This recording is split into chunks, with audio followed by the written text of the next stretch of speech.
Everyone, सभी का स्वागत है जीवा एजुकेशन में। कैसे हैं आप सभी? आशा करती हूँ बहुत अच्छे हैं। ये जो है आज के जो वीडियो है उसमें PYQ है और जो भी आ चुके हैं एग्जाम्स में, तो सारे नहीं कुछ इंपॉर्टेंट जो आजकल रिलेटेड उन टॉपिक से पूछे जा रहे हैं क्वेश्चन जो हैं, तो वो मैं यहाँ पे लेके आई हूँ और आप इसको सॉल्व कर सकते हैं।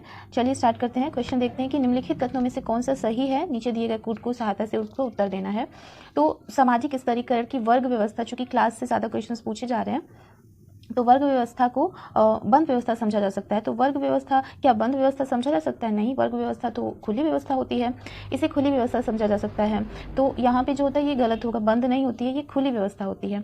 वर्ग व्यवस्था में व्यक्ति सामाजिक सोपान तंत्र में उच्च या नीचे नहीं जा सकता। तो क्यों? ये जब ओपन है तो कोई भी अपनी एक स्थिति को छोड़ के दूसरी स्थिति में जा सकता है। वो वर्ग व्यवस्था को सामान्यतः सामाजिक गतिशीलता द्वारा पृथक किया जा सकता है। जी हाँ, तो वर्ग व्यवस्था गतिशील होता है, मोबालिटी इसमें पाई जाती है। क्यों? क्योंकि ये खुली व्यवस्था होती है, इस वजह से। तो बी और डी अगर जिसमें होगा वो हमारा सही होगा। तो इस तरह क्लास जो होता है ना, क्लास ओपन होता है, कास्ट की तरह बंद नहीं होता है, क्लास ओपन होता है, इसमें मोबालिटी पाई जाती है। नेक्स्ट कुछ मैच ऑफ द फॉलोइंग है कि तर्क प्रायोगिकता, द्वंद्वात्मक, आदर्श प्रारूपिक और प्रकार्यात्मक। तो इसको मैच करना है। तो तर्क प्रयोगात्मक जो है ये किसका है? पैरेटो का है। तार्किक और तार्किक क्रिया की जिसने बात की थी, भ्रांत तर्क, अवशिष्ट तर्क आदि की। द्वंद्वात्मक तो कौन हो गए? मार्क्स होंगे। डायलेक्टिक, आदर्श प्रारूप जो है ideal type weber, and functionalist जो है वो दुर्खीम है हमारे। दुर्खीम ने बहुत सारे मेथड्स वगैरह भी यूज किए हैं, ऑब्जेक्टिव मेथड्स हैं इनका, कंपैरेटिव मेथड्स से बहुत से मेथोडोलॉजी यूज किया है। तो अगला है, अच्छा वही क्वेश्चन है। चलिए नेक्स्ट क्वेश्चन देखते हैं कि समुदाय का उदाहरण कौन सा नहीं है। तो ये जो होता है आपका समुदाय, उससे भी क्वेश्चन बन रहे हैं। जो कम्युनिटी है तो समुदाय का एक अपना निश्चित भौगोलिक क्षेत्र होता है। तो देखते हैं, रेड इंडियंस, मुरिया आपको पता है एक जनजाति है, तो ऑब्वियस सी बात है कि ये समुदाय है। अंडमान आइसलैंडर भी एक समुदाय है, क्योंकि इनका भी अपना एक पर्टिकुलर क्षेत्र होता है, नाम होता है, ये व्यक्तियों के समूह ये भी हैं। एंड रेड इंडियंस भी, हमको इनको रेड इंडियन पर्टिकुलर नाम भी तो दिया है, वो एक जगह पे पाए जाते हैं, मतलब चिन्हित किए गए हैं। तो इस तरीके से ये तीनों समुदाय हैं। लेकिन राष्ट्रीय सेवक संघ ऐसा नहीं है कि ये एक समुदाय है, क्योंकि इसका एक निश्चित भौगोलिक क्षेत्र नहीं है। अगला प्रश्न है, संस्कृति का तत्व निम्नांकित में से कौन सा नहीं है। तो सांस्कृतिक का तत्व की बात हो रही है, और ये दिया किसने था? ये विस्लर का कॉन्सेप्ट है सांस्कृतिक तत्व। और सांस्कृतिक तत्वों से मिलकर ही सांस्कृतिक संकुल बनता है।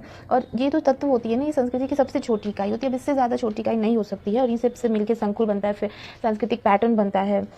रूथ बेनेडिक्स ने जिसको बताया था, देन वो विस्तृत होता है, उस प्रसारित होता है, उसका एक क्षेत्र निर्धारित होता है। तो इसमें से हमें सही उत्तर देखना है। तो मूल्य होते हैं, व्यवहार के ढंग, पोशाक भी होता है। परिवार संस्कृति के तत्व नहीं है, परिवार तो जो है संरचना में एक संस्था है। अगला है, धर्म की अपनी समाजशास्त्री व्याख्या में दुर्खीम ने कुछ अवलोकन किए। नीचे दिए कूट से सही अवलोकन का चयन करना है। क्या धर्म एक मानसिक रोग है? धर्म को मानसिक रोग, समाज का मानवीकरण ही प्रभु है। तो भाई समाज जहाँ पे दिखे ना, तो भाई दुर्खीम को आप समझ रहे हैं कि हाँ इन्हीं का कुछ है, कहा है। तो इन्होंने इसी के मानवीकरण को, समाज को ही देवता माना। प्रभु कष्ट पा रही मानवता को धर्म मुक्ति देता है। कष्ट पा रही जो मानवता है उसको धर्म मुक्ति देता है। ठीक है, देखते हैं। परलोक का राज्य गौरवान्वित समाज, ग्लोरीफाइड सोसाइटी की बात की है। तो इस तरह से बी और डी ऑप्शन नंबर डी में है। हमारा ऑप्शन नंबर डी जो है वो सही जवाब है। प्रश्न है, राज्य निम्नलिखित में से किसका उदाहरण है। तो क्या एक प्राथमिक समूह है, समिति है, सरकार है या समुदाय है। तो राज्य जो होता है ना, इसको समुदाय माना गया है। तो राज्य एक समुदाय है। परिवार के कार्यों को निम्नांकित 6 वर्गों में किसने प्रस्तुत किया है। तो परिवार के जैसे कि बहुत सारे कार्य होते हैं, उसके जैविक कार्य, आर्थिक कार्य और भी बहुत से संरचनात्मक, मनोरंजनात्मक। तो इसी तरीके से ये 6 जो विशेषताएं हैं ये किसने दिया है। तो ये आगमन और निम्कॉफ का है। और आगमन निम्कॉफ ने परिवार को परिभाषित भी किया है और कहा है कि पति पत्नी और उनके या तो वो संतान रहित हो या संतान के साथ हो, तो उस तरीके के उस संरचना को इन्होंने परिवार माना है। आगमन एंड निम्कॉफ। नेक्स्ट है, ज्ञात पूर्वजों और दत्तक ग्रहण पुत्रों और विवाह के जरिए इन पुत्रों से संबंधित रिश्तेदारों के समूह के रूप में हिंदू संयुक्त परिवार की व्याख्या किसने की है। तो हिंदू संयुक्त परिवार की ज्ञात पूर्वजों और दत्तक ग्रहण पुत्रों के जरिए, मतलब रिश्तेदारों के समूह को ज्ञात किया है, तो वो किया है हेनरी मैन ने। किसने? हेनरी मैन ने। और इन लोगों ने परिवार की उत्पत्ति के सिद्धांत भी दिए हैं, पितृसत्तात्मक सिद्धांत, किसी ने मातृसत्तात्मक सिद्धांत। मॉर्गन ने उसकी पूरी बता भी दिया है कि किस तरीके से पहले समरक्त विवाह से संबंध बने, फिर जो समूह विवाह, समरक्त विवाह, सिंडेस्पियम, पितृसत्तात्मक और एकात्मक। और मॉर्गन का पुनर्लुमा करके भी एक उनका कॉन्सेप्ट है। तो जहाँ पे जो चीज़ें याद है ना, वहाँ अगर आप क्वेश्चन पढ़ रहे हो तो वो चीज़ याद आती है, तो उसको बोल के एक बार अपना रिवाइज कर लेना चाहिए। टूटी फूटी भी याद आए तो भी कोई नहीं चलेगा। चलिए अगला प्रश्न देखते हैं। नातीदारी के अध्ययन में प्रथम महत्वपूर्ण योगदान किसने किया। टेलर, टायलर, अब इन लोगों ने लिख दिया है, मेलिनोवस्की, रेडक्लिफ, ब्राउन, मॉर्गन। तो ये सब ने ही तो करा है, लेकिन ज़्यादा महत्वपूर्ण योगदान मॉर्गन का है। और मॉर्गन की बात करें तो इन्होंने शब्दावली भी दिया था, नातेदारी शब्दावली की। डिस्क्रिप्टिव होता है, क्लासिफिकेटरी होता है, ये दोनों शब्दावलियाँ। डिस्क्रिप्टिव में हम हर एक के लिए, मान लो पिता है, माता है, तो उसके लिए एक एक शब्द है, चाचा है, मौसी है, उसके लिए भी कुछ अलग उच्चारण है। लेकिन क्लासिफिकेटरी में जो है ना, वो एक वर्ग हो गया, ये पिता वर्ग हो गया, या माता मौसी है तो उसको भी एक ही नाम से बुलाएंगे, पिता है, चाचा है तो भी पिता ही कहेंगे। तो इस तरीके से इन्होंने ये काम लिया था। टैलर ने माध्यमिक संबोधन दिया था। मॉर्गन का जो है एक जोकिंग रिलेशनशिप करके इनकी बुक भी है। एंड चलिए इतना काफ़ी है। नेक्स्ट देखते हैं कि ये बुक है और इनके कौन कौन किसने किसने लिखी हुई है। तो family and kinship among pandits of Kashmir kinship and marriage. तो टीएस मदान सबको पता है, कश्मीर से इन्होंने यहाँ पे स्टडी किया था, तो इनकी ये बुक है। वेट गलत लगा लिया मैंने, हाँ ये रहा, कश्मीर इनकी है। Kinship and marriage Robin Fox की ही है। तो इस तरीके से किनशिप एंड मैरिज है, मैरिज एंड किनशिप है, मैरिज एंड फैमिली है, फैमिली एंड किनशिप है। बहुत सारे ऐसे दो वर्ड्स को घुमा घुमा के कई लोगों ने, तो इतने सारे कन्फ्यूजिंग हैं ये बुक्स, तो अगर हो सके तो आप एक जगह पे लिख लीजिए ताकि कोई कन्फ्यूज़न ना रहे।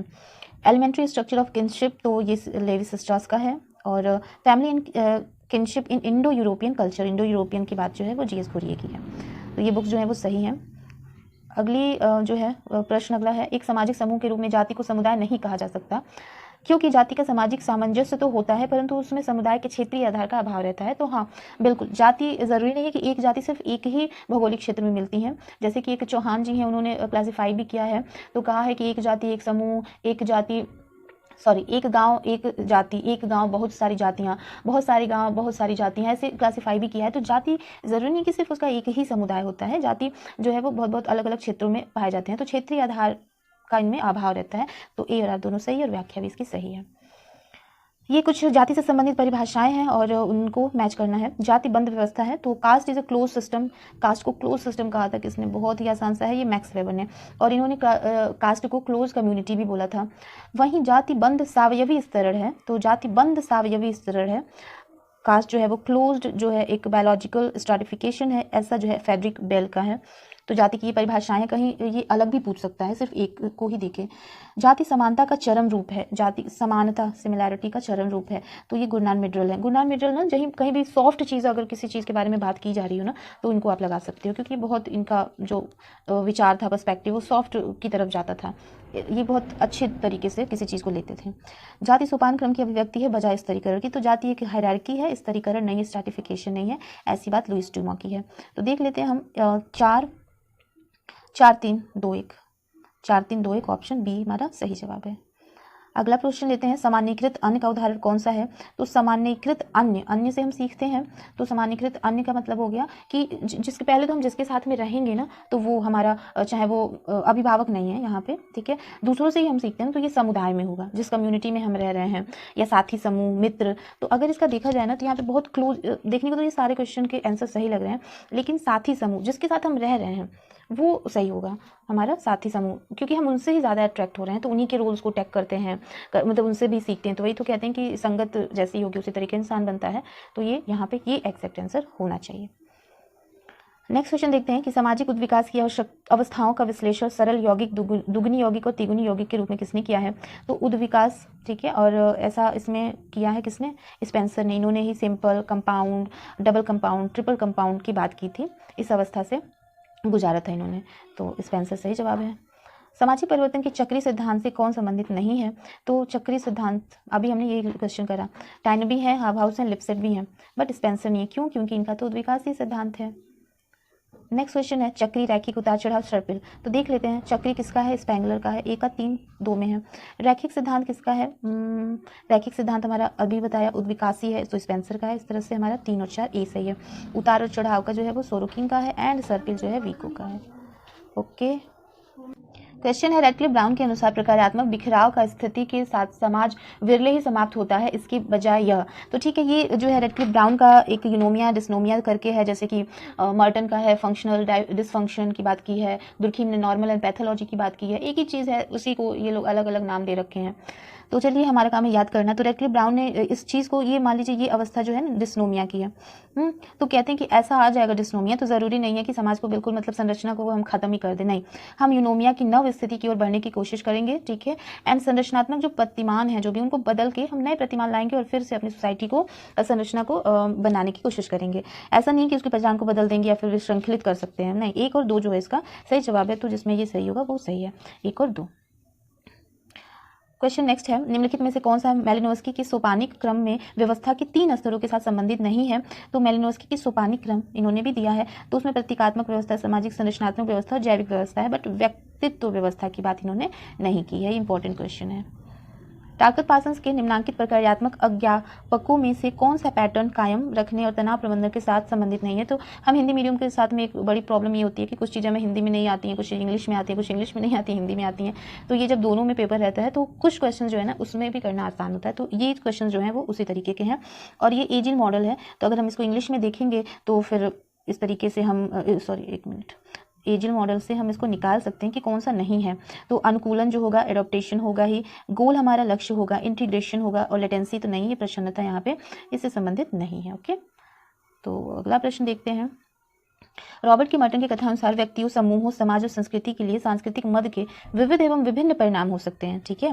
विविध एवं विभिन्न परिणाम हो सकते हैं, उसके किस प्रकारात्मक आधारभूत तत्व के साथ यह कथन संबंधित है?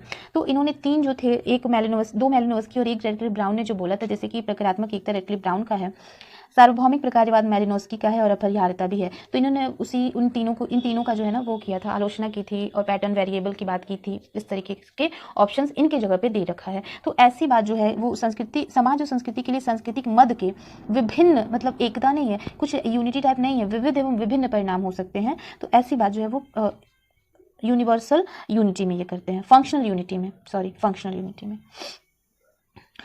अगला प्रश्न है, क्रिया का निर्धारण उसके अपने लिए उपयोगिता में चेतन विश्वास द्वारा होता है। यह कथन मैक्स वेबर द्वारा प्रतिपादित निम्नलिखित प्रकार की क्रियाओं में से किसके लिए प्रयुक्त होता है? तो क्रिया का निर्धारण का पता है सबको कि 4 प्रकार की क्रिया की उन्होंने बात की है। उसके अपने लिए उपयोगिता, वो अपने लिए यानी सेल्फ के लिए जाता है। तो यहाँ भावना, परंपरा, साध्य, लक्षण, उपयोगिता, युक्तियुक्तता पर आधारित है कि भाई हमारे लिए ये सही है एक्शन, हमको इसको करना चाहिए। कभी कभी ज़्यादा सोचने से भी क्वेश्चन जो है ना वो गड़बड़ हो जाते हैं। निम्नलिखित में से कौन सा पेरेटो की अतार्किक क्रिया की अवधारणा से संबंधित है? तो पेरेटो की जो अतार्किक क्रिया है वो ज़्यादा उपयोग होती है, इसके साथ अवशिष्ट और भ्रांत तर्क भी जुड़े हुए हैं कि हम अपनी अतार्किक क्रियाओं को तार्किक बनाने के लिए बहुत सारे भ्रांत तर्क भी देते रहते हैं। तो इस तरीके से जीवन में हम ज़्यादातर अतार्किक क्रियाओं का ही यूज़ करते हैं। इसका सही जवाब होगा वो अवैज्ञानिक धारणा, व्यवस्थाएं, गहरी आसीन भावनाओं की अभिव्यक्तियाँ हैं। इसको जब आप इंग्लिश में देखेंगे तो उसको वो क्वेश्चन और क्लियर हो जाएगा। अगला प्रश्न आई और मी से है। तो मी से ज़्यादा क्वेश्चन पूछे जा रहे हैं। जो सामान्यकृत अन्य जो होता है उसका निर्माण, उसका जो होता है वो संबंध मी से ही होता है, ठीक है। लेकिन यहाँ पे पूछा गया इसमें भेद करता है। तो आई को आधुनिक समाज में महत्व दिया जाता है और मी को पुरातन, ऐसा कुछ तो बात हमने सुना नहीं है। महत्वपूर्ण मूल्य आई में स्थित है, मी में नहीं, दोनों में ही है। आई दूसरों के प्रति तुरंत प्रतिक्रिया है, जबकि मी दूसरों की अभिवृत्तियों का संगठित समूह है। तभी तो ये इन दोनों को मिलकर सेल्फ का जो है वो विकास होता रहता है। सी जो है वो सही जवाब है। 37 है, निम्नलिखित में से कौन सा दुर्खीम के प्रकार्यात्मक सिद्धांत से संबंधित नहीं है? समाज को खंडों में न्यूनीकृत किया जा सकता है, सही नहीं, ऐसा नहीं है, यही सही है। समाज को उससे संगठित भागों में अपघटित किया जा सकता है। व्यवस्था के भाग पूर्ण की मूलभूत जरूरतों को पूरा करते हैं, हाँ, तो ये तो बिल्कुल सही है। व्यवस्था सामान्य केवल तभी होती है जब संतुलन को बनाए रखते हैं। ये संतुलन बहुत ज़्यादा ये लोग बात करते हैं, ये परिवर्तन से डरते रहते हैं, लेकिन ऐसी बात इनसे संबंधित नहीं है। क्वेश्चन 47, शास्त्रीय समाजशास्त्रियों में से किसने तुलनात्मक विश्लेषण में परिमाणात्मक विधि का प्रयोग किया था? ये रहा आपका क्वांटिटेटिव मेथड, और इससे हम जाते हैं कहाँ पे? इमाइल दुर्खीम के पास। ओके, नेक्स्ट क्वेश्चन देखते हैं। किसने यह तर्क दिया कि संरचना एक विधि है, न कि, ये क्वेश्चन पूरा देखिए, न कि यथार्थ? तो उन्होंने स्ट्रक्चर को सिर्फ मेथड माना था, कोई रियलिटी नहीं। ये बहुत ही अच्छा क्वेश्चन है और ये क्लाउड और लेविस स्ट्रास की है। नेक्स्ट क्वेश्चन है, किस प्रकार की शोध प्ररचना के लिए परिकल्पना अनिवार्यतः आवश्यक नहीं है? मतलब अनिवार्यतः इतनी ज़रूरी नहीं है क्योंकि वो सिर्फ वर्णन करता है एज इट इज़, वर्णात्मक। लेकिन किसके लिए बिल्कुल अनिवार्यतः है? तो वो होगा प्रयोगात्मक। नेक्स्ट क्वेश्चन देखते हैं कि गुणात्मक चर सारणियन, परिमाणात्मक चर निदर्शन, बारंबारता, वितरण किससे संबंधित है? तो जहाँ तक हमें पता है कि ये जो चर होते हैं ना, परिमाणात्मक चर वो होते हैं चर परिणाम, गुणात्मक चर जो होती है विशेषताएं होती हैं। बारंबारता, वितरण हम कहाँ करते हैं? सारणियन में। संभाव्यता जो होता है, प्रायिकता जो होता है, वो एक निदर्शन होता है, संभाव्य निदर्शन और संभाव्य निदर्शन। इसको भी आप इंग्लिश में देखोगे तो आप ये क्वेश्चन बहुत आसानी से कर जाएंगे। 3, 4 3 4 1 2, 3 4 1 2 ऑप्शन सी इसका सही जवाब है। नेक्स्ट क्वेश्चन है, ये भी मैच ऑफ द फॉलोइंग है। सहभागी अवलोकन किसने किया था? सहभागी अवलोकन से संबंधित है हमारे मैलिनोवस्की। विषय वस्तु विश्लेषण कंटेंट एनालिसिस मर्टन। अनुमानिक इतिहास अभी नहीं समझ आ रहा है, छोड़िए इसको। शोध डिजाइन जो है वो किससे संबंधित है? जहोदा से। और अनुमानिक इतिहास जो है वो रेडक्लिफ ब्राउन से। चार्ल्स बूथ का तो सर्वे मेथड का इन्होंने सबसे पहले यूज करा था। तो ये रहे हमारे कुछ इंपॉर्टेंट क्वेश्चन। कैसे लगे प्रश्न जरूर बताइएगा और पढ़ते रहिए। धन्यवाद।